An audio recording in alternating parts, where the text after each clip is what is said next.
Hello and welcome back to this brand new season of Building Local Power.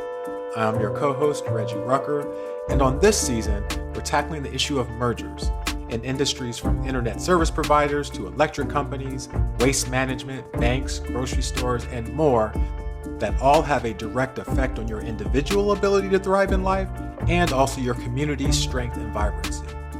On this season that we're calling How to Get Away with Merger, we'll talk to specialists in these industries to unpack how are these companies able to avoid deeper scrutiny and get past regulatory agencies despite the harms these mergers pose to their respective industries and ultimately the harm to communities and customers. And we'll also continue to share the stories from folks on the front line who are perhaps the most affected by these mergers. It's going to be a great season. First up, we're going to have some fun and talk beer. And to get into it, let me toss it over to my co-host, Luke Gannon, who makes every hour a happy one. What's up, Luke? Thank you, Reggie. We have a great lineup of mergers this season. Today, we are talking about one of the largest beer mergers in history, when AB InBev bought SABMiller for over $100 billion. Leading up to this merger and for the years after, the beer industry has experienced wave after wave of consolidation. Let's jump into the show. Ron Knox is the senior researcher and writer for the independent business team at the Institute for Local Self-Reliance.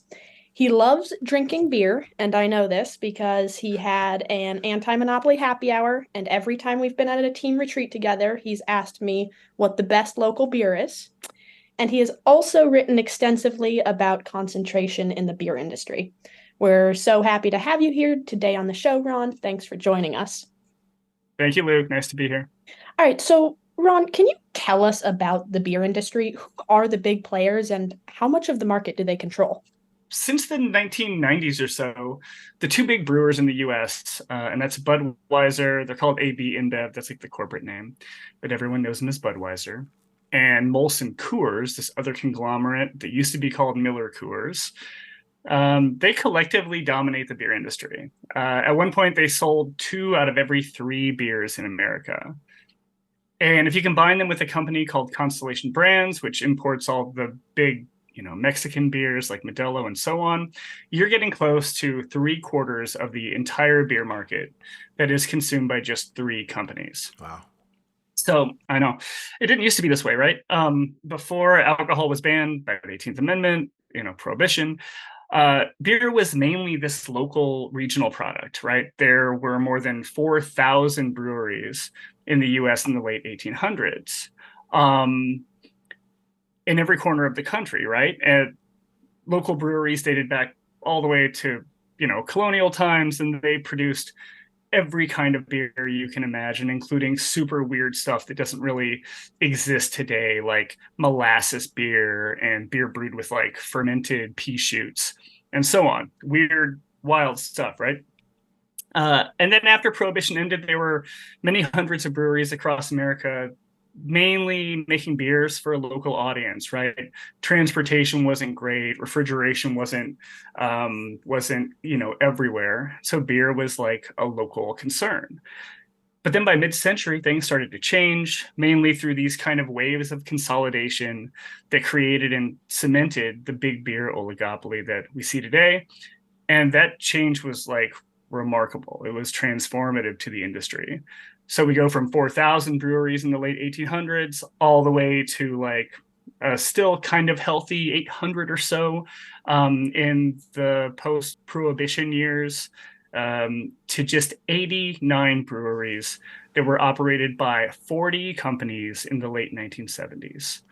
And by then, Budweiser was fully the king of beers, and Miller Lite alternately tasted great and was less filling. And basically the banality and uniformity of American beer really took hold.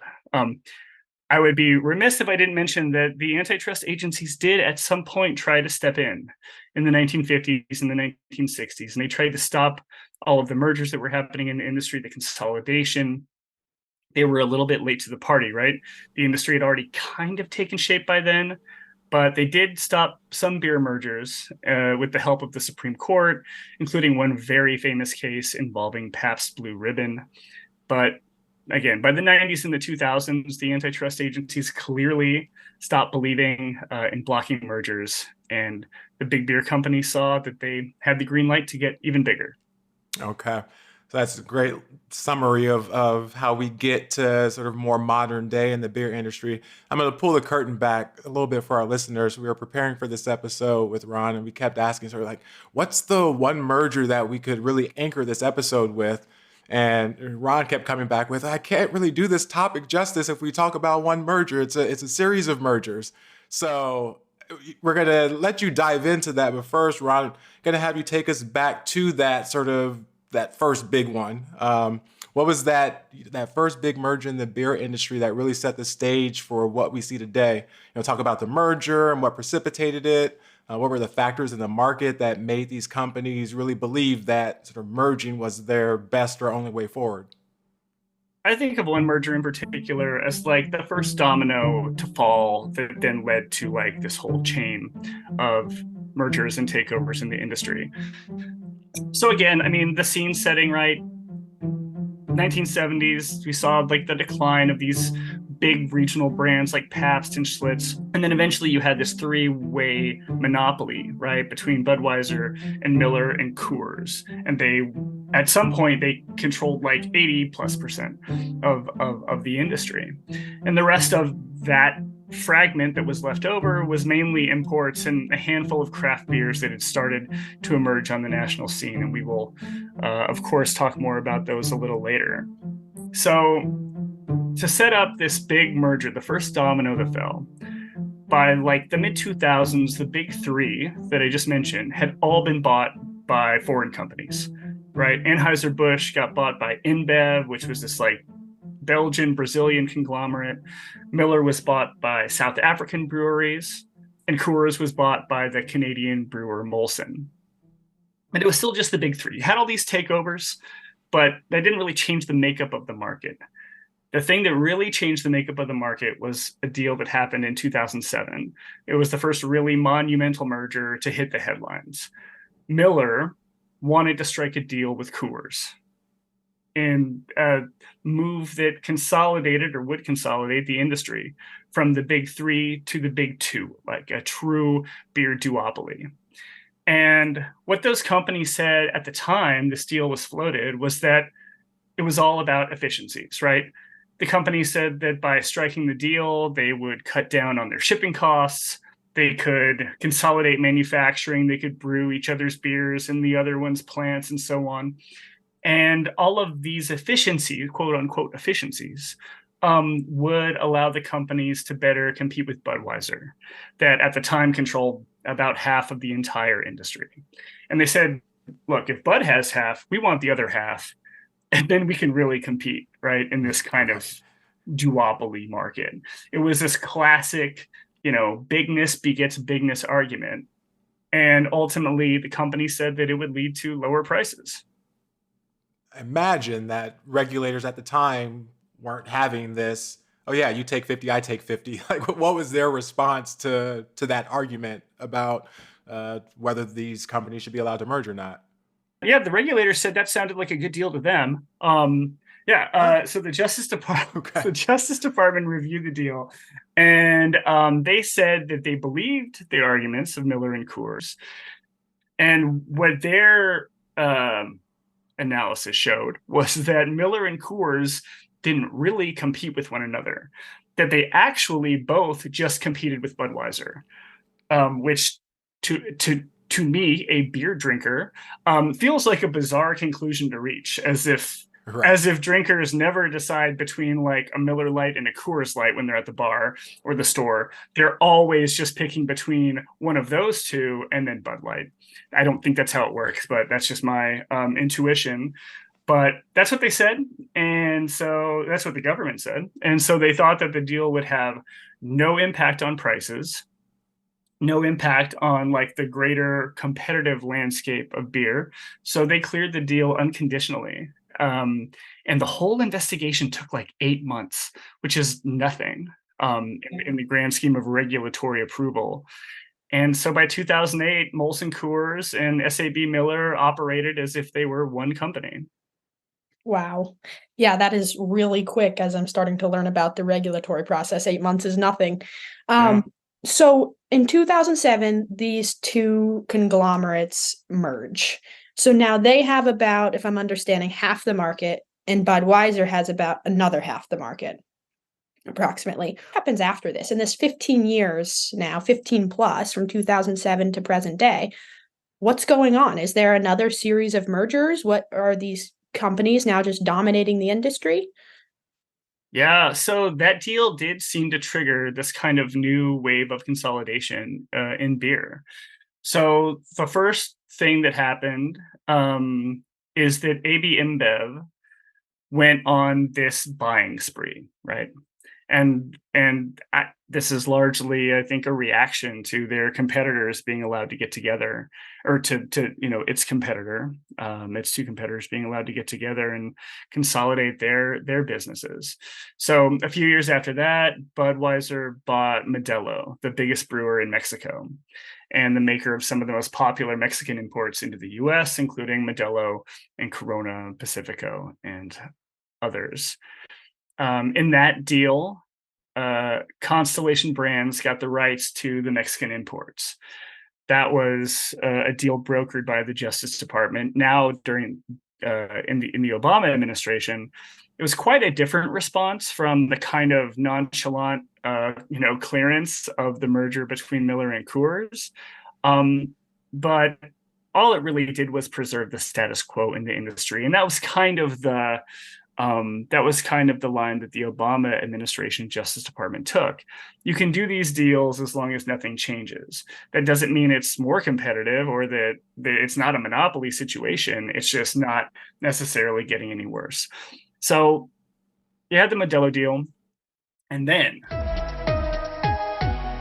breaking news, a mega beer merger is announced. Bud announced that they were going to buy SABMiller for $100 billion, which still today sounds like a lot of money. It's like a decade later, it's a lot of money. And the deal would create not just the largest brewer in America, but the largest brewer worldwide. Wow. It's seen you so right. So you hear about that and you go, holy. So it's a remarkable thing, right? In no other industry that I can think of has the second largest company been allowed to buy the third largest company, and then the largest company be allowed to buy the number two company. So the Justice Department looks at it and they did okay. Good, not great result, right? They allowed the mega merger to happen. They allowed the deal to close, but they essentially forced the companies to keep the status quo intact again and spin off Miller Coors into its own standalone business, which is now known as Molson Coors. So, Ron, I'm trying to wrap my head around this. It seems like the monopoly problem in beer is as present now as it has ever been. Yet when I, search breweries in Minneapolis, there are a number that come up, and I've gone to a few, quite a few here, and it seems like the case in every town. So how do you sort of level this, that there is a massive amount of concentration, yet, I can go to breweries all over the country? Right. It's a great question, and it's the question that I think befuddles a lot of observers of the industry and a lot of regulators as well. So it's where the story gets interesting. Yes, you're definitely right. I mean, there are, once again, thousands of breweries in America. More, if you count, brew pubs and so on, there are more breweries than there have ever been. And that's amazing news. But sadly, it hasn't meant the end of big beer. Instead, what big beer said was, if you can't beat them, you got to buy them. So in the 2000s and into the 2010s, the rise of craft beer really did put a dent in the market share of AB and Molson Coors, right? Their market share dropped from around 70 or 75% of the market to around 60, 65% of the market. That's a significant shift. And a lot of that shift went towards the craft brewers. Suddenly, the bigger established regional craft brands like Goose Island in Chicago, Anchor Steam in California, New Belgium in Colorado, and so on. They were expanding. They were reaching into other markets around the country. And then this whole new generation of regional and local craft beer brands were rising up behind them and getting established in their own places all around the country. So by the late 2000s, Bud had taken notice, right? Budweiser said, we're literally losing market share in a way that Bud hadn't in a half a century or more, right? So Bud said, okay, we have to get involved here. So in the early 2010s, 2011, 2012, Bud made a play for Goose Island. And this was an earth-shattering acquisition for the craft beer community. This little segment of the beer world where independence was treasured, localism was treasured, right? These were the kind of fabric that made up the craft beer world. And suddenly Budweiser steps in and says, no, you're coming with us now. So Bud buys Goose Island in 2012 and shakes up the entire industry. And then there was a cascading series of acquisitions, both by Bud and by what was then known as Miller Coors, now known as Molson Coors. So the Budweiser craft beer, quote unquote, craft beer portfolio grew from just Goose Island in 2012 to more than 20 beers a decade later. It changed the entire landscape of the beer industry. You're getting at sort of the flip side of my last question, which is, when I go into a liquor store and I see all of these different brands, it's actually sort of this illusion of choice. It's actually a lot of those brands are owned by the same company. Can you talk about this? Actually, hold on, Ron. Actually, before you get into that, your response to that, I just want to note that it sounds like Luke is spending a lot of time at breweries and liquor stores, and Sure. I mean, having a good time, clearly. But go ahead. They're some of the greatest places on earth, so I can't blame her, really. So it's funny. I was thinking about this the other day. I saw a post on like Instagram from the Teamsters. And the Teamsters were asking folks to boycott Molson Coors products because they were in a contract dispute with one of the breweries, right? And so these posts were telling people what brands to avoid, right? Like, don't buy these brands. And the list was literally like 5 entire Instagram slides long. Like, every Molson beer variety, Coors, Miller, right? The obvious ones. Then, Blue Moon, Atwater Brewery, Foster's, Hamm's, Keystone, Terrapin, like literally on and on. Like it felt endless. Like if you really wanted to boycott Miller, you had to show up to the liquor store with like a list in hand because you wouldn't really know which ones were owned by Miller and which weren't, right? And then with InBev, the list is just as long, if not longer. Obviously, Bud Light, Michelob, Busch, we know those. But then between InBev's international beers, it's imports, and then the craft acquisitions, the list for AB InBev includes Stella Artois, Hoegaarden, Kona, Shock Top, Goose Island, Elysian, Golden Road, Breckenridge, on and on. So it's like I said, the problem with the big brewers' massive portfolio of beers, including the imports and the craft beers, is that for the beer distributors and the retailers those distributors sell to, the big brewers can now push their brands without asking most beer drinkers and most bars to sacrifice the types of beer that they and their customers like to drink, right? So if you're a bar today, your customers are going to want you and expect you to have a few, different kinds of things on tap, right? You need the big domestic brands, but then you also probably need like an IPA. You probably need like a stout. You need a couple imports mixed in there that people want, and so on. With Bud and Miller owning all of these different brands, including imports and craft, it drastically reduces the need for distributors to carry a bunch of other independent beers, right? It doesn't fully eliminate the need to carry those other things, because most bars are going to carry like the one or two really big local brewers. They're going to have a couple taps for those. It's in those communities. In Kansas City, that's Boulevard and maybe a couple others. And then maybe you get like a Sam Adams, right? Or you get like a Lagunitas. But that's pretty much it. I love examples. And I always think of, I go to a local bar here in my neighborhood. It's called Frickin' Frack. If you're ever in Kansas City, you should go there. They have good burgers and they have $1.50 tacos on Saturdays. That's pretty cool. And they have maybe 8 or 10 taps.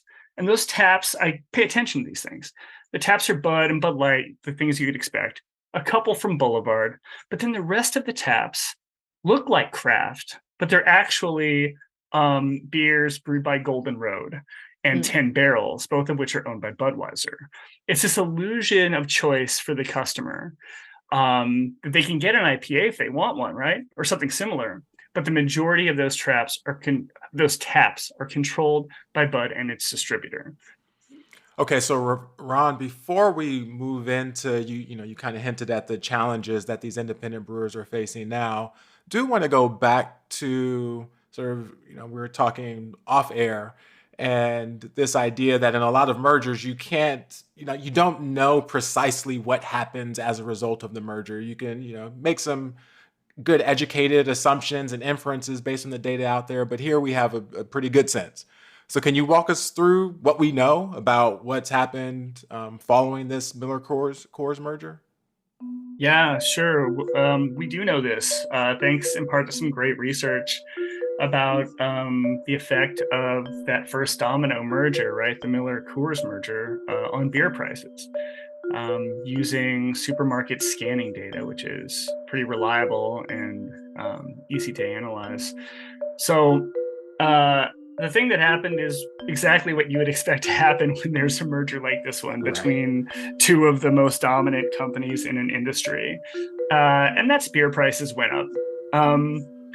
That's not just the price of Miller and Coors products, interestingly, but the price of Bud beers went up as well.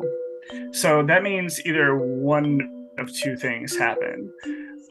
It either means that the efficiencies, the quote unquote efficiencies that Miller and Coors said would come about as a result of the merger never actually took place. And shocking. They just ended up, it's shocking. And they just ended up with this additional power to raise prices. So they did it. Or even more shocking, potentially, is that the efficiencies actually did come about through better transportation infrastructure between the different breweries or whatever, what have you. And they did actually lower their costs as a company, but they still just raised prices because they could. Yeah. So one of those two things actually took place. And this speaks directly to the struggles of some independent craft beers.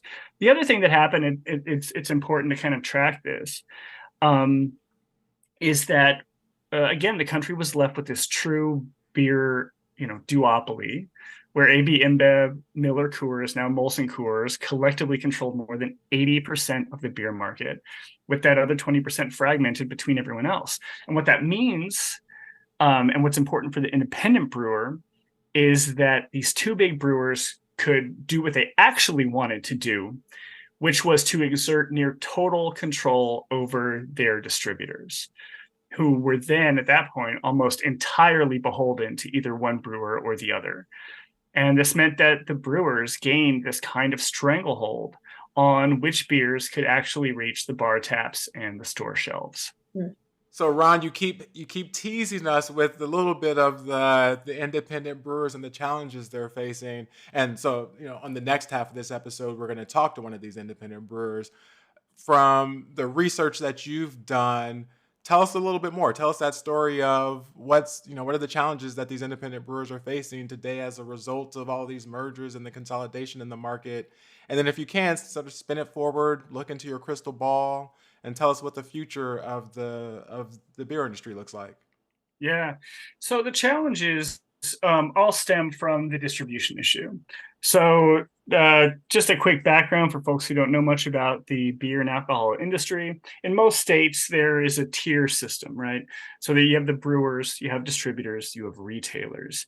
And the three layers there are never meant to really intertwine. That's in most states. It's just kind of state by state thing. So in most states, distributors are totally independent companies. But of course, they have to distribute the beer that's out there. And when you have two companies, that is Bud and Miller Coors, who are responsible for nearly 70% of all beer sales, you end up with either mostly, you end up with distributors who are either mostly or entirely reliant on those companies to make their businesses run. And the beer companies know that. So when they push their distributors to shelve certain beer, to make sure that certain beers are on the taps in their local bars, it's at the expense of the independent companies who don't have that same power, that same leverage to exert over the distributors, right? So, okay, so what does this look like in practice? I had a conversation with an employee for one of the local AB InBev, one of the local Budweiser distributors, as he was filling the shelves at a supermarket where I was shopping. And, we're just chatting. And I just asked him out of curiosity, what about incentives to, sell certain beers or to push certain beers onto the retail level as opposed to others? And he said, at the end of every year around the holidays, employees at the distributor where he worked got a cash bonus on their paycheck if 90% of the beer they distributed over the past year were Budweiser products. 90%, okay? So the challenge then for the independent brands, for the craft brand, is how do you get to be that other 10% if that's your distributor? Okay, especially when that other 10% probably includes imports. It includes the major national craft brands like your Sam Adams or your Yingling. Okay, how can you possibly find your way onto the shelves and onto the bar taps if the distributors are actually incentivized to not distribute your beer? That is the problem with this.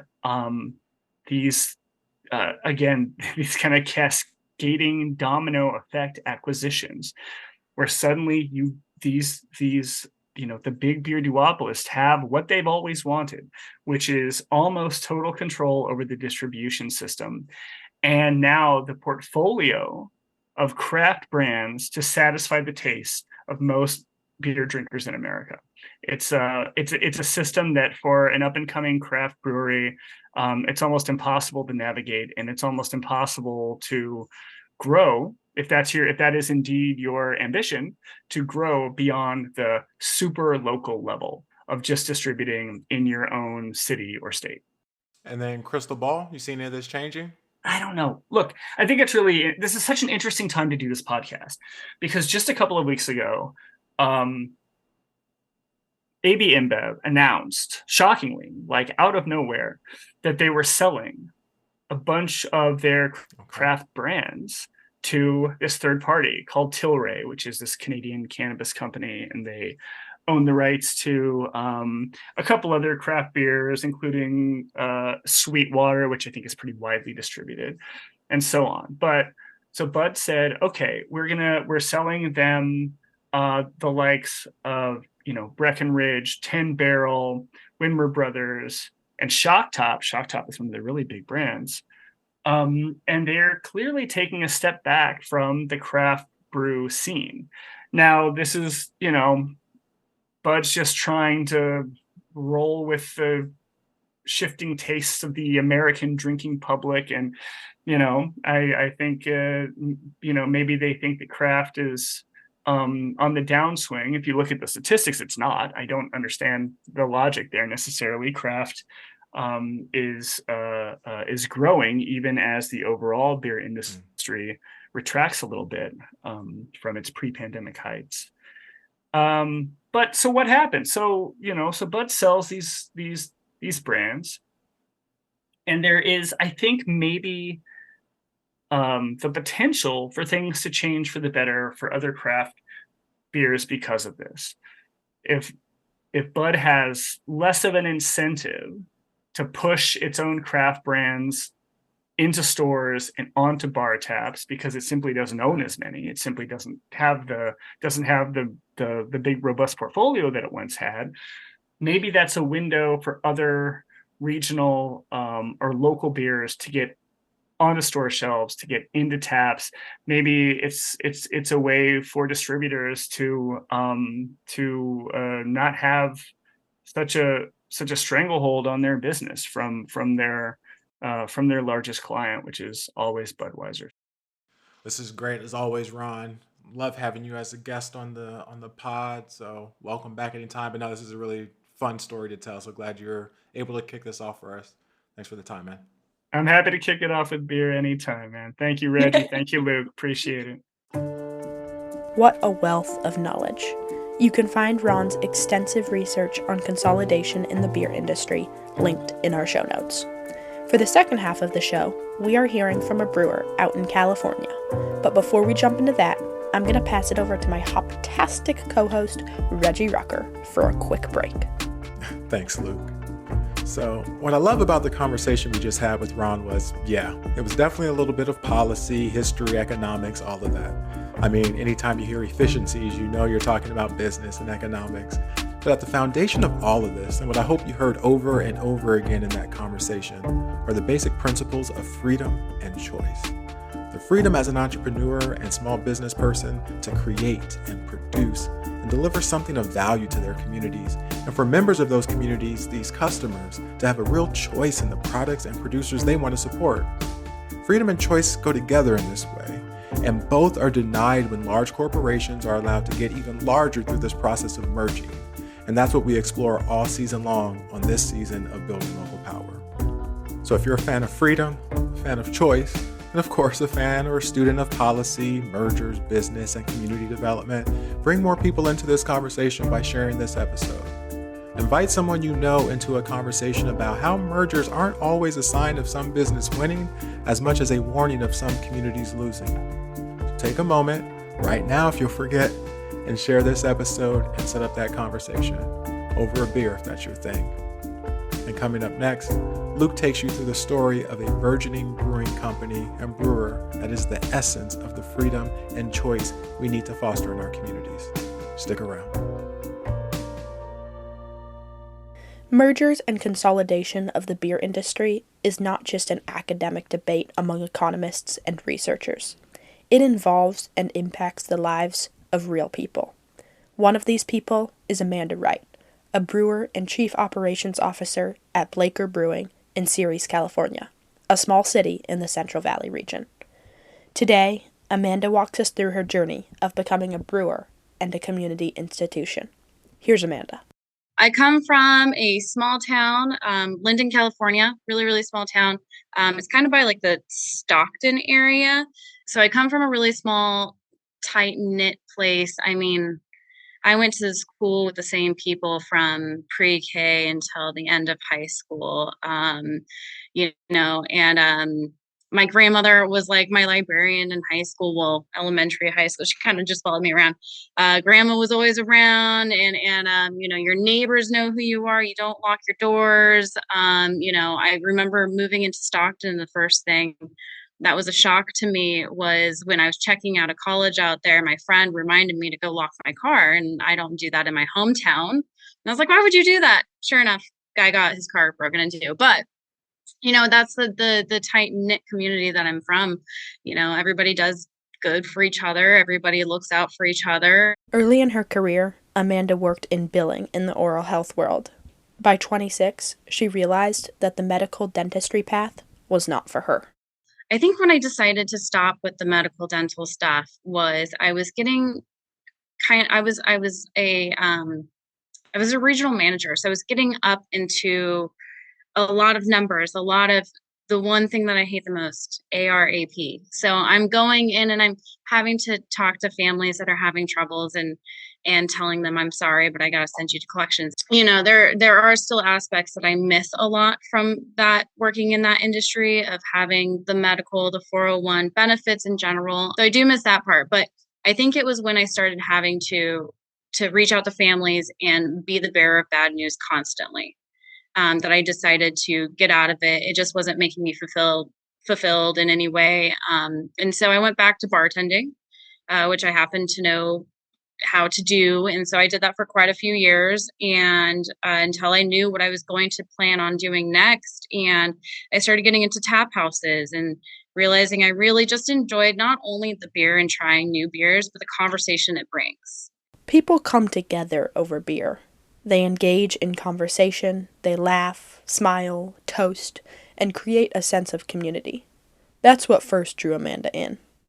I could easily be sitting at a table, and I'm not the most sociable person. I'm not a person to strike up a conversation, but with a beer in their hand, and I could be like, hey, what's that? It starts a conversation instantly. Everybody, can come together over a beer. So it's kind of when I started going into tap rooms, and my best friend used to work at the company that I currently work for. And she actually hired me on, and originally I was a beer tender, and then I went into lead beer tending. And then the one thing I found was, when I find a career or passion, I don't really stop, and I will just keep climbing as best as I can. So a couple years later, COVID hit, gave me an opportunity. Everybody unfortunately had to be laid off, but they needed help back there. So I started doing the grimy, dirty stuff. And one thing led to another, and I'm watching the guys and I'm like, man, I could do that. I can make that. I would really like to share it with somebody, I want to make something that a whole table can have a conversation about. And so it just kind of started slowly, and I realized I loved it. And I realized that there's so many more people like me, women especially. There's only 7% of our industry are women. And of that, there's only 2% that are actually like business owners. So what I've realized is my place in this industry is really important to show other people, not only just women, whether older, younger, different colors, different orientations, different backgrounds. If you really, really like to do something, I want to be that person to give you like an opportunity. Let's figure out what you like to do. And so that's when I fell in love with brewing, was when I found out how versatile it is. You can go anywhere. You can go into marketing. You can go into ownership. You can go into sales. There's so many horizontal movements that I realized, okay, well, I know I love brewing, but let's find out everything else. So then I became the COO. And so now I do operations. When Amanda started brewing, it opened up her inner creativity, where she could practice both science and art. I think the component that makes me the most surprised is the, not necessarily craftsmanship, but that creativity. I was never a kid that could play an instrument or sing you a ballad. I can't paint anything. I can't really write you anything really super great. But the one way that I found that I connect the best is when I start making beer. And I get to play around with those flavors and use a creativity that I wasn't really used to as a kid. So I think going into brewing, actually, even though I didn't have any foreshadowing in my childhood, it kind of like brought alive that inner child. Blaker Brewing is a farm-to-pint brewery that uses fruit from nearby farms to brew the beer. It's an homage to her community roots and home base that she treasures. Amanda also finds the tight-knit brewing community, especially among women in the industry, is much like the area where she grew up, and is one of her favorite parts of the job. It was really important to me that when I found brewing, I realized that community is just the same tightness. We might brew internationally, we might brew all around the world. I belong to a society called the Pink Boot Society, which is an all women's fermentable beverage society, where we create, support, and help build scholarships for anybody in the industry. And we're international, but it's still such a small community inside the fermentation that it feels just like home. It feels like Linden, just now we get to make beer. Every brewer has their own style and philosophy. Amanda's is centered on inspiring people's flavor palettes. When it comes to creating, I don't know if it's on purpose, but what I have noticed is a lot of my creations tend to be on the lighter side. They tend to be styles that are more palatable to the mass. And it's not necessarily for a marketing or sales reason. It's simply because I've met a lot of people that say, I don't like beer. And I'm like, hold on. Let me have you just taste a few things. Like, you might not like hoppy beer. That's okay. There's so many other cool kinds, you know. Let's go towards like ESBs. Let's go hit up some we can hit up some stouts. Do you want a porter? You know, maybe even try something sour. But if you go into sour, that has so many other small lineage, like little areas you can go. So I would say with my philosophy is I try to make sure that it's something that is going to be easy for anybody to at least want to try. I just want to make something that's going to inspire somebody. So when they taste it, it's going to make them think of, man, I want to share it with these people. Or they're going to taste it, man, this would taste good with this kind of food. Or, you know, this is going to be really good if I go on this adventure. So I want to just kind of pair with everybody's excitement. Whatever makes them happy, I want to be there in a can. With women making up just 7% of the brewing industry, it's a must that women stay connected and empowered. Amanda and her fellow brewers in nearby Sacramento, Brittany, and Paulina have woven a network of women brewers to provide mentoring and foster self-empowerment. And I think that now that as I'm growing in my career and I'm learning, sometimes as a woman, you have that imposter syndrome, right? And so once that kind of goes away a little bit and you allow yourself to be your awesome self, where you are capable of so many great things, you realize that whatever you're going to put out, make sure it's content that you want out. Make sure it's something that you want your name to. Make sure it makes somebody happy and smile, and somebody's going to enjoy it if it's going to be out there. I think I'm still figuring out where my place is and where it can go as far as my effects on the community. But people that I really look up to, you know, there's a lot of really great women in Sacramento. There's a woman named Brittany, and she works over at OPB, or Oak Park Brewing, and she has created a brand where it's called Her World, and it's all about helping women, mentoring women to become the best. And that's kind of, you know, it's a great model to look after. So I've seen her. I know that Paulina, she is out in Sacramento, and she works for Drake's, and she's very, very she's very active in our Pink Boots. She's very active in helping people. If somebody needs a job, she will go find you a job. If, you know, if you need to find a scholarship, she's willing to help you figure out a path to it. So I want to be a person where those people inspire me the most. Is I want to be a person that shows you opportunities or helps you to an opportunity, but mostly I want to lift people up in the community. I just want them to feel like they are invincible. I want them to feel like they can build whatever they want. So I don't know what that looks like yet, but I'm well on the path to it. Despite having this strong community network, sometimes massive brewing conglomerates who can dominate distribution networks with pay-for-performance programs and other forms of leverage make it hard for places like Blaker Brewing to thrive. I do always say brewing is a community, not a competition, right? So we want to help each other and teach each other. If I learn something cool, I want to share it with you so that way you can do something cool, because if you do something cool, I'm going to do something cool back. And that's how we grow. But you're seeing these large breweries kind of come in and buy out these smaller ones, and either they keep it going and running or they shut it down. And that's part of the beast. That's part of business, right? So I accept it as it is. But I think the one that I feel the most is when you're in distribution, trying to stay relevant in everybody's portfolio, trying not to get buried underneath everybody else who are those big, you know, they do those big PFPs, or they just have big visibility and people want to push their products.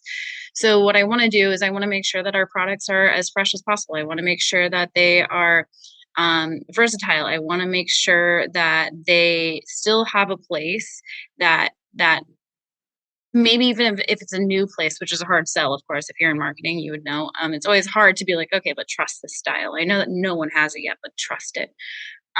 But trying to do things that hopefully will stand out, because it is very, very easy to get buried under it. And it's sad as a smaller brewery to put in so much work and you know, and you're not seeing it on the shelves and you're not able to share it with everybody. Despite making products that are new and unique, larger companies will often find a way to bury them. Getting shelf space as a smaller brewer is nearly impossible. But breweries like Amanda's have to innovate and find ways to survive. And for Amanda, it starts with tapping into the community.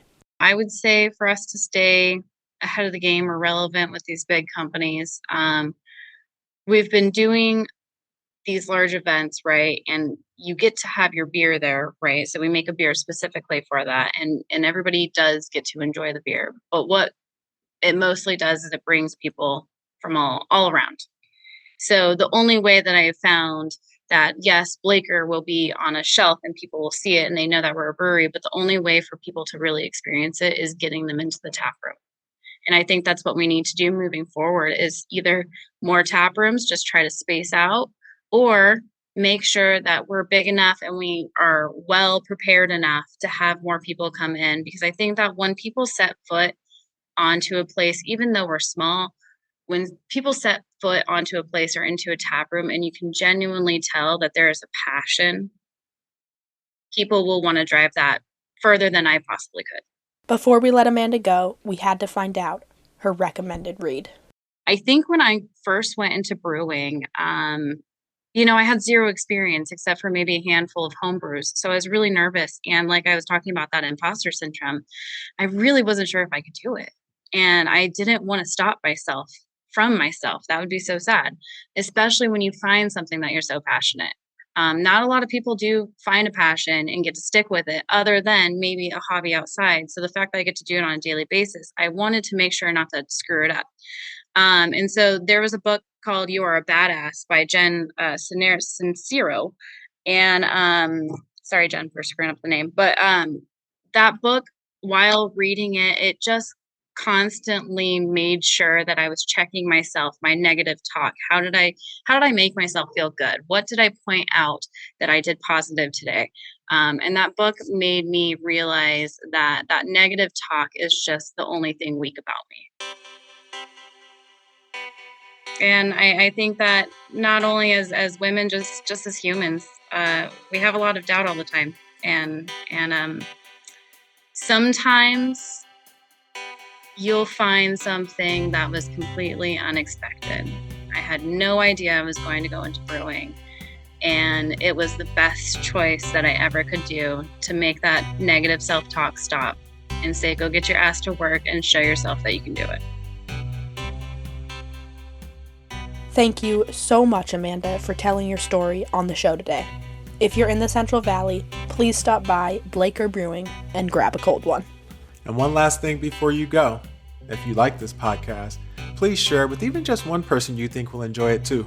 Let's get these listens up and have everybody talking about how mergers are affecting their communities. And if you're not a subscriber to the podcast yet, make sure to hit that subscribe button so you know when every new episode drops. And of course, your donations are essential to help us keep this podcast going and support the research and resources that we make available on our website for free. We truly welcome and appreciate it all. And one last thing, promise, send us an email. Send an email to buildinglocalpower@ilsr.org and tell us about your favorite brewery in your community. We'd love to share these on a special mailbag episode one day. We'll keep an eye out. This show is produced by Luke Gannon and me, Reggie Rucker. This podcast is edited by Luke Gannon and Andrew Frank. The music for this season is also composed by Andrew Frank. Thank you so much for listening to this brand new season of Building Local Power.